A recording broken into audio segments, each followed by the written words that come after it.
I'm Elizabeth Davis, one of the librarians at the Gertrude Kistler Memorial Library.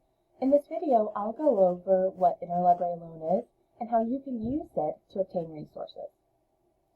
So let's say you're looking for a book for a class and you find out that you don't have it. Well, that doesn't mean that you can't access it another way. When you go to the library website, rosemont.edu/library, on the left-hand side there's a tab that says Interlibrary Loan. Click on it. Interlibrary loan means that we will request a book or an article that you need from anywhere in the country or the world. Now, hopefully the item you need will be in the local area, Philadelphia area, but it could be that we have to request it from California or Hong Kong or Poland. You never know. Then, once the library sends it to us, we get it to you free of charge. You do not have to pay anything for this service. So to submit a request, we have an easy form. Anywhere you see a red asterisk, that is required information. So we need your name, your Rosemont ID number. We need your contact information so we can tell you when an item is in or if we can't get it.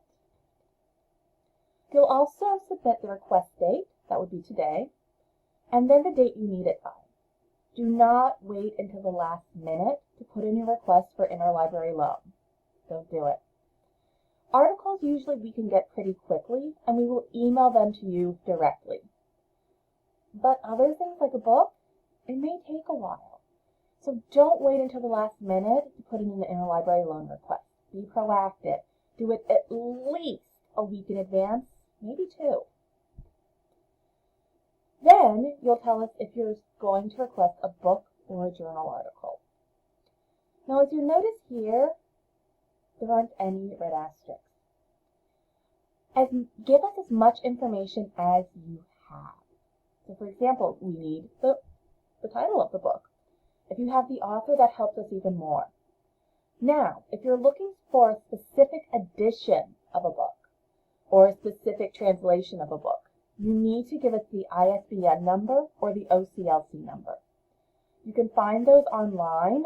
Going to Amazon is actually a really easy way to do that. If you're looking for a journal article, give us as much information as possible. The name of the journal, the name of the article, at least one of the authors, volume, number, article date, but probably most important, page numbers. Some of the journal articles we request are in a physical journal, very, very thick, probably 1,000 pages or more. And so if we don't have the page numbers, a poor librarian is going to be sitting there searching through the journal looking for it for you. So please, please give us the page numbers. Once you've completed the form, you'll hit submit. You will get an email telling you that we've received it. And once it comes in, we'll call you or send you an email. And if we can't get it, we'll let you know as soon as possible. So I hope you use our interlibrary loan resource. It's absolutely free to you, and you can get materials from anywhere in the world. If you have any questions, please email us at library@rosemont.edu or drop on by.